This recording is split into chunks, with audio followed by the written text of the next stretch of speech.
दोस्तों, अगर आप अपने जीवन में सफलता पाना चाहते हैं तो इस वीडियो को पूरा जरूर देखें और लाइक शेयर और चैनल को सब्सक्राइब जरूर करें। दिवाली 2023 दिवाली की सफाई में घर से बाहर न फेंके ये सामान, मां लक्ष्मी हो सकती हैं नाराज। दिवाली 2023 दिवाली का यह पर्व धनतेरस के साथ शुरू होता है और पूरे 5 दिनों तक चलता है।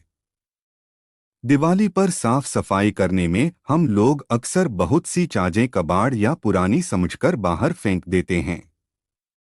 परंतु इन चीजों की अनदेखी करने से हमें परेशानियों का सामना भी करना पड़ सकता है। हिंदू धर्म में कार्तिक मास का विशेष महत्व होता है क्योंकि इसमें करवा चौथ, दिवाली, धनतेरस जैसे कई बड़े त्योहार पड़ते हैं। करवा चौथ के बाद अब लोग दिवाली और धनतेरस की तैयारी कर रहे हैं। दिवाली के कई दिनों पहले ही खरीदारी और घर की सफाई शुरू हो जाती हैं। घर में मां लक्ष्मी का प्रवेश हो, इसके लिए घर के हर कोने की साफ सफाई की जाती है क्योंकि कहा जाता है कि मां लक्ष्मी गंदगी वाली जगह पर नहीं आती हैं। धार्मिक मान्यता है कि दिवाली पर विशेष सफाई करने पर उस घर में माता लक्ष्मी का आगमन होता है और उनकी कृपा बनी रहती है। दिवाली पर साफ सफाई करने में हम लोग अक्सर बहुत सी चाजें, कबाड़ या पुरानी समझकर बाहर फेंक देते हैं। लेकिन इन चीजों की अनदेखी करने से हमें परेशानियों का सामना भी करना पड़ सकता है। दिवाली का यह पर्व धनतेरस के साथ शुरू होता है और पूरे 5 दिनों तक चलता है। इन त्योहारों के चलते साफ सफाई के साथ साथ घर को पेंट भी कराया जाता है। घर में दिवाली की सफाई करते ऐसी कौन सी जरूरी चीजें हैं जिन्हें बाहर नहीं निकालना चाहिए, चलिए जानते हैं। दिवाली 2023 दिवाली का यह पर्व धनतेरस के साथ शुरू होता है और पूरे 5 दिनों तक चलता है। दिवाली पर साफ सफाई करने में हम लोग अक्सर बहुत सी चाजें, कबाड़ या पुरानी समझकर बाहर फेंक देते हैं। परंतु इन चीजों की अनदेखी करने से हमें परेशानियों का सामना भी करना पड़ सकता है। हिंदू धर्म में कार्तिक मास का विशेष महत्व होता है क्योंकि इसमें करवा चौथ, दिवाली, धनतेरस जैसे कई बड़े त्योहार पड़ते हैं। करवा चौथ के बाद अब लोग दिवाली और धनतेरस की तैयारी कर रहे हैं। दिवाली के कई दिनों पहले ही खरीदारी और घर की सफाई शुरू हो जाती है। घर में मां लक्ष्मी का प्रवेश हो, इसके लिए घर के हर कोने की साफ सफाई की जाती है क्योंकि कहा जाता है कि मां लक्ष्मी गंदगी वाली जगह पर नहीं आती हैं। धार्मिक मान्यता है कि दिवाली पर विशेष सफाई करने पर उस घर में माता लक्ष्मी का आगमन होता है और उनकी कृपा बनी रहती है। दिवाली पर साफ सफाई करने में हम लोग अक्सर बहुत सी चाजें, कबाड़ या पुरानी समझकर बाहर फेंक देते हैं।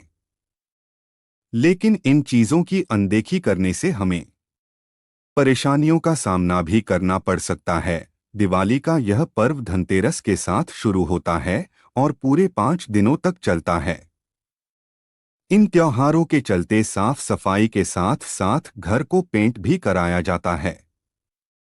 घर में दिवाली की सफाई करते ऐसी कौन सी जरूरी चीजें हैं जिन्हें बाहर नहीं निकालना चाहिए, चलिए जानते हैं। झाड़ू वास्तुशास्त्र के मुताबिक झाड़ू का सीधा संबंध मां लक्ष्मी से होता है।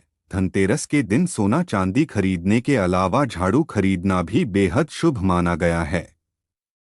दिवाली की सफाई करते हुए ध्यान रखें कि शुक्रवार और गुरुवार के दिन घर से पुरानी झाड़ू नहीं फेंकनी चाहिए। गुरुवार और शुक्रवार के दिन मां लक्ष्मी के माने जाते हैं, इसलिए इन दिनों पर इस बात का खास ख्याल रखें। शंख कौड़ी का संबंध लक्ष्मी जी से है। मान्यता है कि कौड़ी माता लक्ष्मी को चढ़ाने से आर्थिक समस्याएं दूर होती हैं। दिवाली की सफाई के दौरान अगर आपको कोई पुराना शंख या कौड़ी मिले तो इन्हें भूल से भी बाहर न फेंके। ये दोनों ही चीजें मां लक्ष्मी जी का प्रतीक होती हैं। इन्हें धोकर घर के मंदिर या किसी पवित्र जगह पर रख देना चाहिए। दिवाली की सफाई के दौरान मोरपंख का मिलना बहुत शुभ माना जाता है। मोरपंख श्री कृष्ण जी को अत्यंत प्रिय है। मोरपंख घर में लगाने से मां लक्ष्मी और कृष्ण भगवान की कृपा बनी रहती है। मोरपंख को गलती से भी बाहर या कचरे में न फेंके। घर में मोरपंख रखने से वास्तु दोष भी दूर होते। अक्सर हमें सफाई के दौरान पुराने सिक्के जरूर पड़े मिल जाते हैं। आज के दौर में इस्तेमाल में होने के कारण हम उन्हें फेंक देते हैं, लेकिन इनके घर में होने से मां लक्ष्मी का वास करती हैं। दिवाली पर देवी लक्ष्मी की पूजा में सिक्कों का भी इस्तेमाल किया जाता है। इन्हें कभी बेकार समझकर फेंकना नहीं चाहिए। माना जाता है कि इससे आपको आर्थिक नुकसान हो सकता है। अगर आपको अलमारी में कोई पुराना लाल कपड़ा मिलता है तो इसे नहीं फेंकना चाहिए, बल्कि संभाल कर रखें। लाल रंग सौभाग्य और शुभता का प्रतीक माना जाता है। दिवाली पर पूजा में मां लक्ष्मी को लाल रंग के कपड़े ही पहनाएं। इससे उनकी की कृपा सदा आप पर बनी रहेगी।